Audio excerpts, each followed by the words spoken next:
is something more supernatural on the drawing board at CERN than what is being admitted. Even Adam Barker of Tech Bubble wrote of CERN a while back that with the LHC, CERN are expecting to find other dimensions and open portals to these dimensions.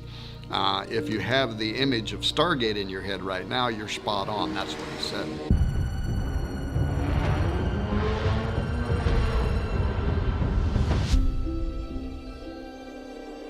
And then he went on to draw parallels to the biblical story of Jacob's ladder.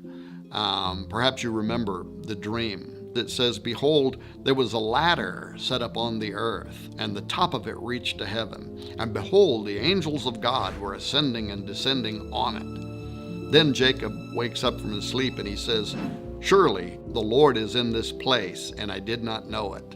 And he was afraid. And he says, "How awesome is this place? This is none other than the house of God, and this is the gate of heaven," Genesis 28.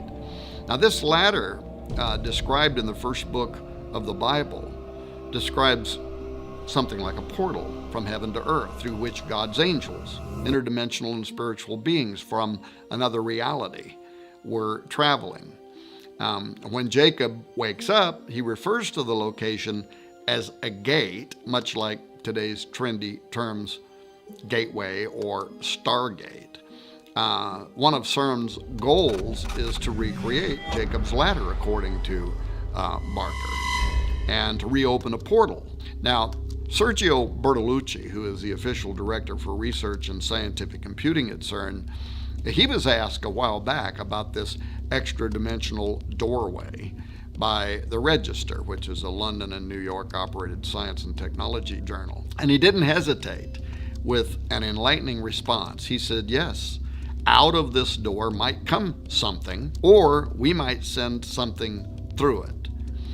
Now, prophecy in numerous parts of the Bible refer to a coming day when portals will be opened and spiritual entities are going to pass through and come to the earth. Now, if that's true, and if those verses are accepted for their literal meaning and not written off as some kind of poetic allegory, as some scholars have claimed, then the idea of CERN playing with gateways is a major concern. This is Houston. Say again, please? And if, as CERN claims, they're only out to explore space, time, matter, particles, and the origin of our known universe and planets from exclusively a scientific or Darwinian-related perspective, if their agenda is unrelated to Bible prophecy entirely, then what is it with all this mystical symbolism that they knowingly are associating themselves with? Wouldn't it be more appropriate for them just to proudly display a polished statue of a particle or some artist depiction of the Big Bang instead of the statue of Shiva?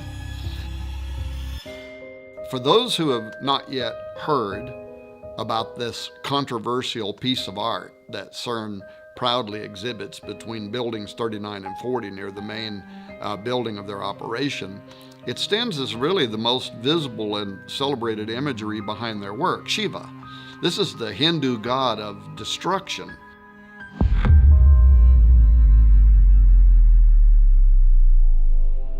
In 2004, the government of India, which has had a long-standing friendship with leaders behind the CERN project even before the completion of the Large Hadron Collider, they gifted CERN with this bronze work of an art depicting Shiva as Nataraja, the lord or sometimes king of the dance. This dance that Shiva performs in the sculpture is the one that provides the source of the creation cycle in Hindu mythology, the preservation of all life in existence and the termination of all life in existence. The Rudra Tandava is a dance that especially displays Shiva's sadistic personality as he rains down the ultimate destruction upon a weary planet.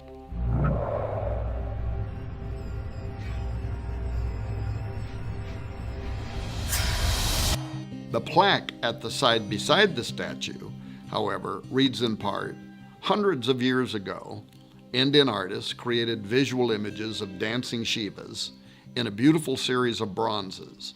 In our time, physicists have used the most advanced technology to portray the patterns of the cosmic dance.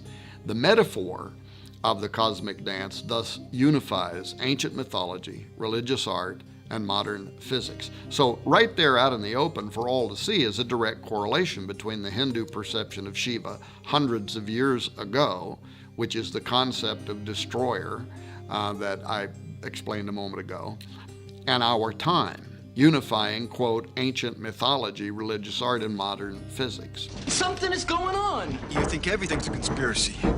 Everything is.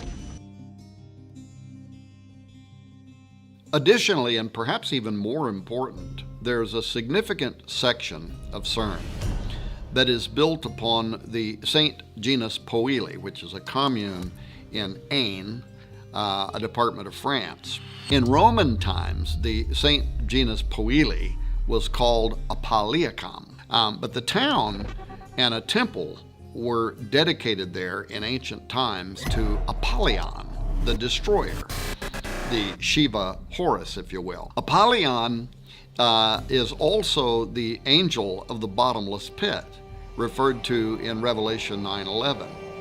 And then there is a connection between CERN and the Gothard Base Tunnel, the GBT, which is the world's deepest and longest tunnel system, consisting of two parallel passages, each moving in a single direction on a single track.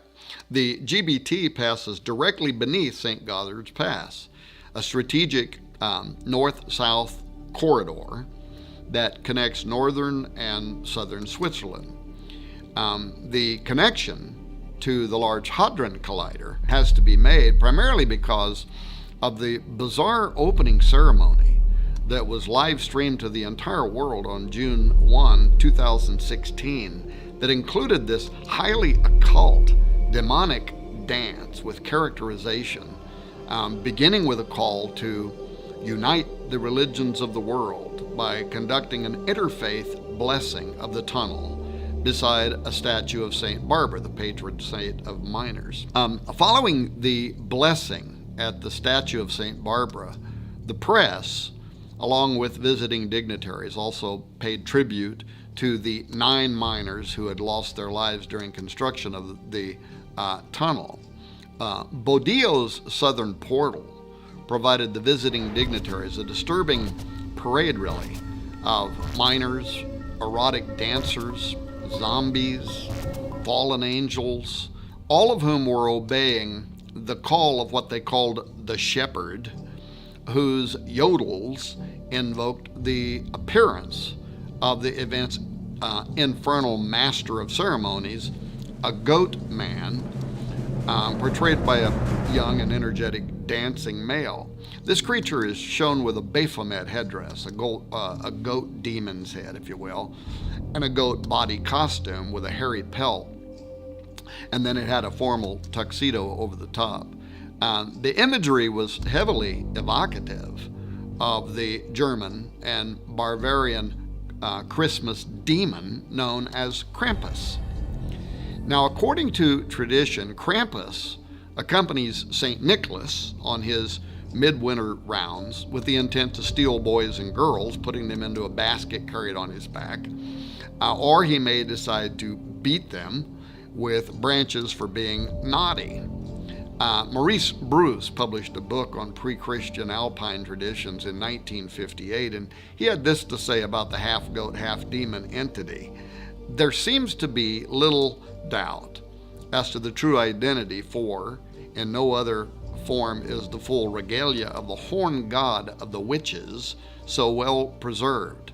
The birch, apart from its phallic significance, may have a connection with the initiation rites of certain witch covens, rites which entailed binding and scourging as a form of mock death. The chains could have been introduced in a Christian attempt to bind the devil, but again, they could be a remnant of pagan initiation rites. Many show the goat man in formal dress and a tuxedo-style cutaway formal coat and trousers, but with his usual horned goat face and always with his tongue extended. Now, this tongue out pose seems to be popular with ancient gods, whether they're Mayan, Hindu, Babylonian, Egyptian, Greek, or even British. For some reason, the coat of arms from the Prince of Wales supports both a lion and a unicorn, with their tongues extended, for instance. More than likely, this tongue position represents sex magic, fornicating with fallen angels. The ancient symbol of the horned god, referenced by Maureen Bruce in the quote that I made a moment ago, it allows us to connect our goat demon from the opening ceremony at the GBT to CERN. Despite the fact that the Large Hadron Collider sits 3 to 4 hours down a twisty road from the location, the horn god's circular logic and passion for human depravity, Hernunos, as is sometimes called, or Cernunnos, or the Green Man of British lore, simply had to make an appearance at this occult ceremony. Josh Peck and I and many other researchers have written extensively regarding the in-game plans for tunneling beneath the earth and smashing atoms to smithereens as nothing more than a thinly veiled attempt to open portals. But the opening ceremony at Gotthard made it clear that these portals are intended to do something else, and that is to release demonic entities. The twin tunnels of the Gotthard base tunnel commence with twin portals on a single track. These northward and southward journeys symbolize the death cycle of the Green Man, who dies in the fall and winter and rises in the spring summer. The tunnel ceremony was all about sex rights and rebirth, leading to a new world order that's a complete reversal of the Judeo-Christian design. This included the triple goddess and the horned god, along with human sacrifice and a return to pagan worship, all of which lie at the center of this nauseating ritual play, which you can probably still watch on YouTube. Dancers dressed as miners climbed this rock face, and they dug into the earth, so to speak, to unveil what was beneath the earth, a great machine formed from human arms that rotated and churned into various shapes and design, many of which resembled the Large Hadron Collider at CERN. Once this opening was achieved, the miners stripped off their orange jumpsuit attire and took up arms. That is, they used staves to perform a dance routine that looked like warfare. It was this forensic dance that aroused a giant. So clearly, the endeavor connected to CERN is far more than Switzerland's braggadocio about an engineering feat. The connection between CERN and ritualistic summoning of a sleeping giant, the horned god of Cernunnos, or even Melkart. Both are types of the rising, dying god, and Melkart slept for half the year, which may be why Elijah told the priests of Baal to call louder, because he might be sleeping. Of course, I can only speculate, but I note the connection between Nimrod, Apollo, and Abaddon, Apollyon at CERN, and the history of the region are all highly curious. Apollo was worshipped by the Romans of that area, as well as the Greeks and in central France. Apollo was equated with the Celtic god Atep Omerus.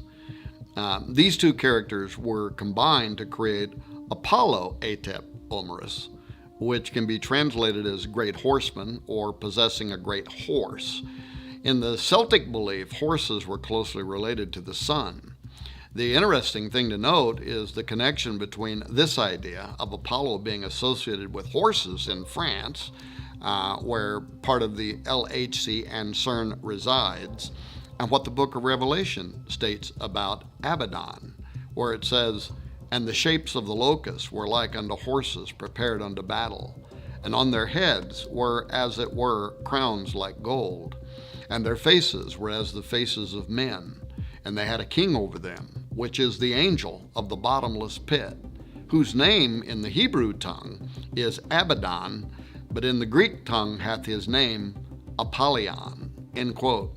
I also note that Revelation chapter 9, after describing how these devil worshippers will be judged during the Great Tribulation period, it ends in verse 21 saying, "Neither repented they of their murders, nor of their sorceries," which is the Greek pharmakia, "nor of their fornication, nor of their thefts." Now, pharmakia is the word that describes the ancient occultic effort to use mind-expanding drugs during rituals in order to open a doorway for making contact with unseen supernatural entities.